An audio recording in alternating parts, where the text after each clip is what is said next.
Welcome everybody to another episode of Joey's Garage. I'm Joey, and this is my garage.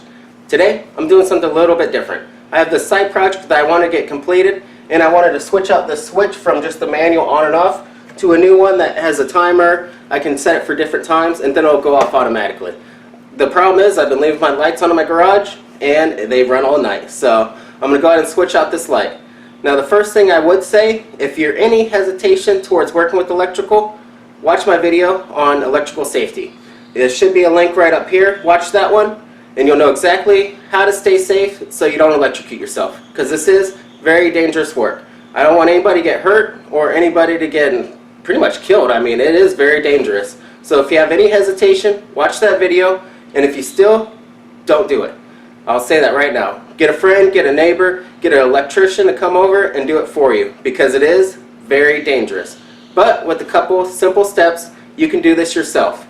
Now, the first thing that I did before I even started the project was I turned off the breaker for my garage. That way I don't have any electricity flowing through this switch, because there is always electricity flowing to it. You switch the switch on and then it completes that circuit. So that was the first step before I started anything. Switch off the breaker.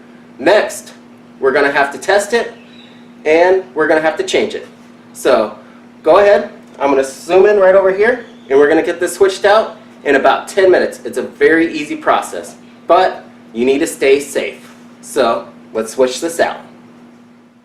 Alright, so the breaker's off, and I know there's no power coming to the switch, but just to be sure, I'm going to go ahead and use my no contact tester just to make sure that these wires are not live. And I'm good. If you watch my safety video, I went over this. Again, safety, safety, safety. No power. So, next thing, or the first step, is I'm going to go ahead and remove the actual switch. And you just have these two screws on the top and the bottom that hold it onto the wall, or into the kind of the mounting into the mounting box, you can call it, that sits in the wall. So just undo these two screws, and it should come right out. Now once these are out, I can go ahead and start unfastening these screws. And now if you watch the safety video, you know that this wire is going to be the hot one. This is the constant electricity, and this is the one that runs to my light. So this one is going to be the hot wire, as it's called, and this one's going to be the load. So I'm going to undo these and get them off of the actual mounting on the switch. So next, I'm going to go ahead and grab my plug, and we'll switch these out and be done with the project. So stand by. Alright, so I'm ready to put the switch on to the wires. I cut away just so I can trim up these wires, get them a little bit smaller, and get these together and get it ready to put the switch on. So from here, I just put the neutral or the green wire right here, and I'm just going to twist it around. Typically, I don't like getting these types of switches. I like the ones that actually hook into the onto the switch, like the previous one, instead of these wires. But this is the one they had, so I had to go with it.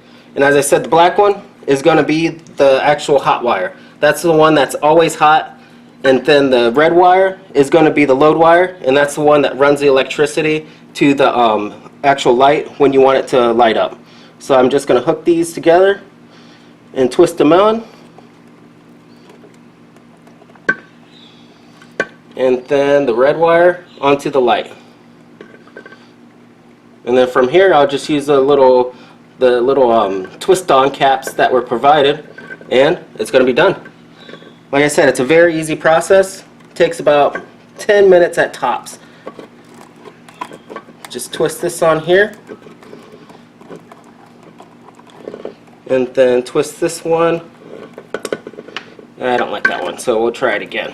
You want to try to get as best as you can. For some reason, this one's going to be a little bit of a pain, just because it has two wires already together, and then it's putting another wire on top of it. So, but it should work. And we'll put this one, twist it on.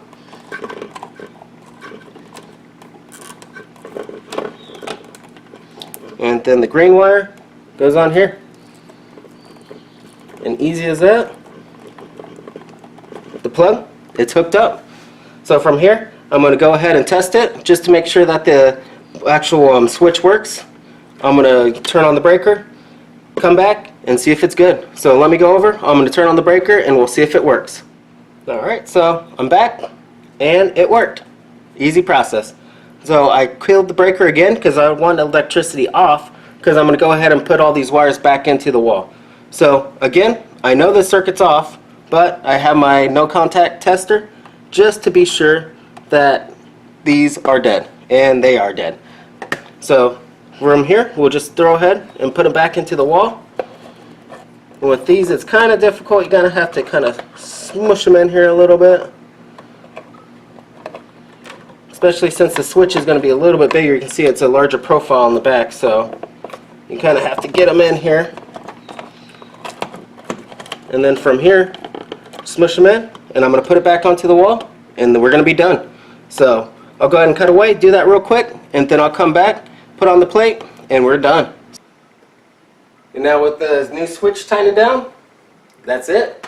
As you can see, it's a very easy process. It took me about 10 minutes altogether. And all it took was the no contact tester, screwdriver, Phillips and flathead, and a pair of pliers.